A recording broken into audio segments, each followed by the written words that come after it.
fucking ricers.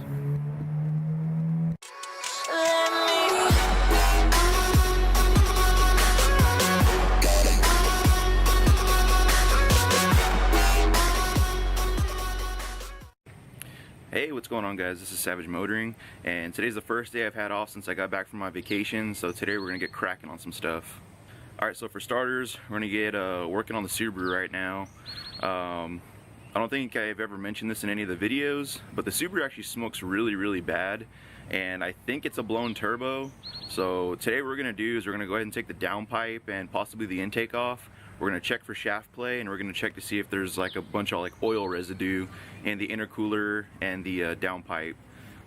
And really the reason why we're doing that is if the turbo is bad, we're gonna go ahead and order a new turbo for it. I'm just doing this as a test to see if it is even the turbo or if it's, I don't know, like a ringland or something. I just know it smokes really bad, burns a lot of oil, so I'm guessing it's the turbo, but you know, it could be anything, especially with these boxer motors. Another thing I want to do today, I ended up putting a subwoofer in the car not too long ago, and I don't really like the way how it's sitting in there, so I think we're going to try to make a bracket for it so that the sub isn't moving around so much. And I also have a new sticker to put on, so let's get to it.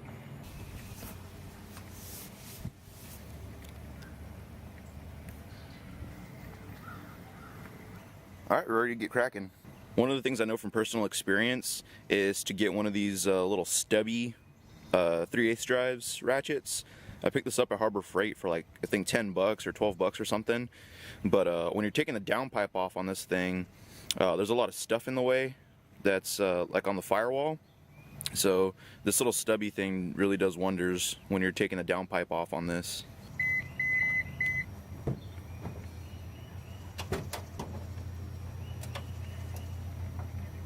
Alright, and you can see under all that junk there is my turbo. Now it's kind of hard to tell in the shot that we're in, but this is my intercooler, and right under that the turbo is bolted directly to it. I think I'm actually just going to start off by taking the downpipe off. Alright, so I got the majority of the bolts out. I got 4 of them that I could reach from the top, and there's one that's on the bottom that you can never get from the top. So I have the car jacked up right now. I'm about to put the Jackson under there. I'm gonna slide up under there, get that last 17mm nut off, and we'll pull the downpipe off, see what we're working with. Alright guys, so I had the pulled the downpipe off. You can see it down there, and let me see if the camera will pick it up.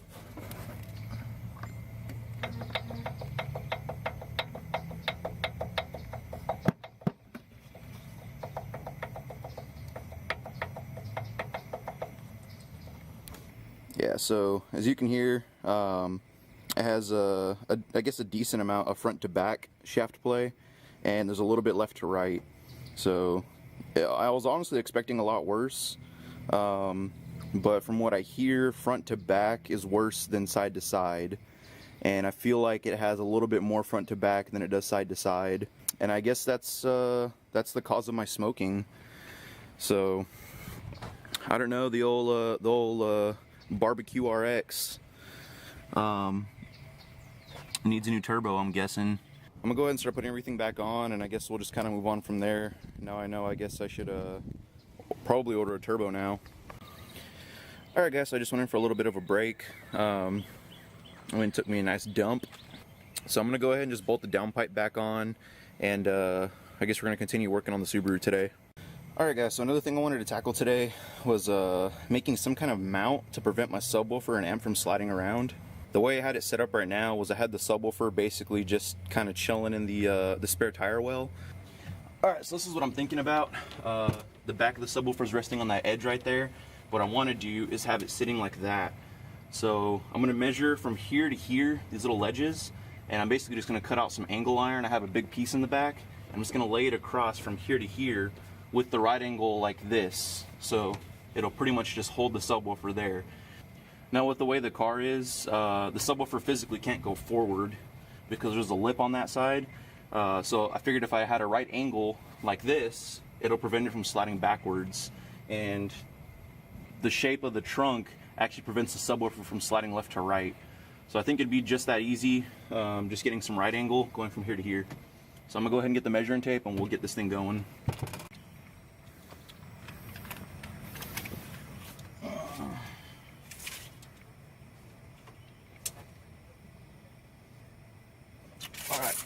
That's right at 30 inches, so let's go ahead and go mark it out. Also, in case you're wondering why I'm not doing this in the Savage Motoring shop, while I was gone on vacation, it actually rained really, really bad here in Tennessee, and my shop is actually flooded pretty bad right now.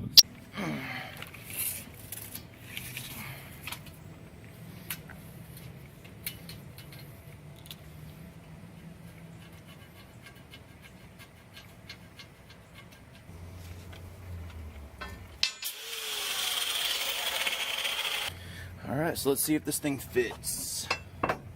Looks like it fits pretty good, so let's see what it looks like.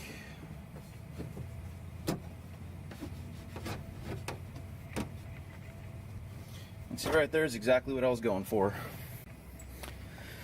You know, honestly, I'm not gonna lie. I gave it some decent tugs on it. I don't think it's going anywhere. So I think we're just gonna leave it in like that for now. Not secured, and we'll just kind of go from there. Eventually want to put some either self-tappers or like a nut and bolt, but as you can see, there's like some seam sealer right there on the lip, and I just kind of like pushed it into that, so I feel like it dug into that seam sealer. And I mean, I gave it a couple good or decent tugs. I don't think it's gonna go anywhere as long as I'm not doing some like 5,000 or 6,000 RPM clutch dumps. Yeah, I think that's it for the Subi today. I know we didn't do a whole lot. I was really hoping to do some more fabrication, but I mean, hey, the angle iron worked, cut it out, and it's working good. So I think we're gonna leave it at that for now. There's a couple more things I wanted to do, but honestly, I think the Subi's good for now. What I'm probably gonna do is clean the car out real quick. Probably work on the Silverado later, because we have some shit to do the Silverado.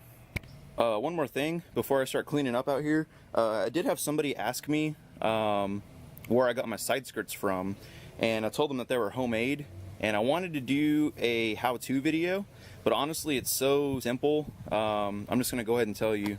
If you look close, you can see there's some white that I missed when I was painting right there. That's because these were white originally, and they're not side skirts, they're rain gutters. What I did was I went to Home Depot and I got vinyl rain gutters for like $3 a piece. I got two of the, I think they're 12-foot pieces, and I mean, came out to like $7 or $8 altogether with tax, and just some sheet metal screws, and cut it to length and spray paint it. So I know it's not very in-depth on how to do the side skirts, but honestly it's so easy. I feel like it's really not worth doing a whole video on how to. Plus I don't have any other vehicles that I want to do the DIY side skirts on. Alright guys, so it's a couple hours later. I was hanging out for a little bit. My wife's on her way home right now, so we're going to try to tinker with the Silverado, get the taillights fixed like I said last week. One of the taillights went out, so I'm going to tinker with that. But actually, I'm on my way right now to the car wash. I'm going to throw out all the junk that's in the Subaru, and I have a buddy coming over to pick up a motorcycle that I'm selling right now. So hopefully when I get back from the car wash, my wife will be here, my buddy will be on his way. Alright, so the wifey just got home, my friend just left. We checked out the bike, but we're going to go ahead and try to tackle this taillight now. You can see when I hit the, come on, focus. When I hit the unlock button, it doesn't light up. Yeah, and you guys can't see it, but the driver's side is still going off. So I'm gonna go ahead and take the tail light out, and I have my multimeter out here. I'm gonna go ahead and check to see if I'm getting any power to it.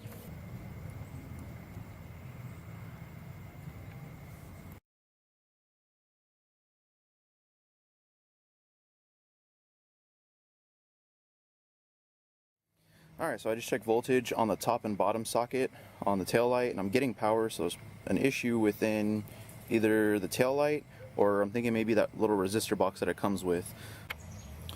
Alright, so I saw the little boxes between the passenger and the driver's side. I'm going to go ahead and test it out here. Nope, that's still working, so the issue is within the tail light.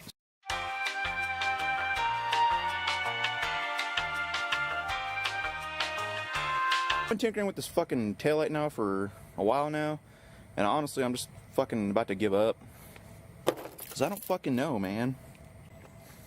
Alright, I really feel like a fucking idiot. So where the plug plugs in onto the back of here, one of the little brass, or I guess brass, I don't know what fucking material it's made out of, little pins inside the plug was bent ever so slightly, so when you plug them in, it wasn't making contact, and that's literally what the issue was. So I stuck a key inside of the little plug and I bent the little tab up so that they can make contact, and now it fucking works. So I feel like a fucking idiot. I've been out here for like an hour and a half, maybe 2 hours, and it was literally just that. So it works now. Alright guys, thanks for watching. That's going to be pretty much it for today. I know it doesn't seem like I accomplished a whole lot, but at least I found out that what the issue was with the Subaru.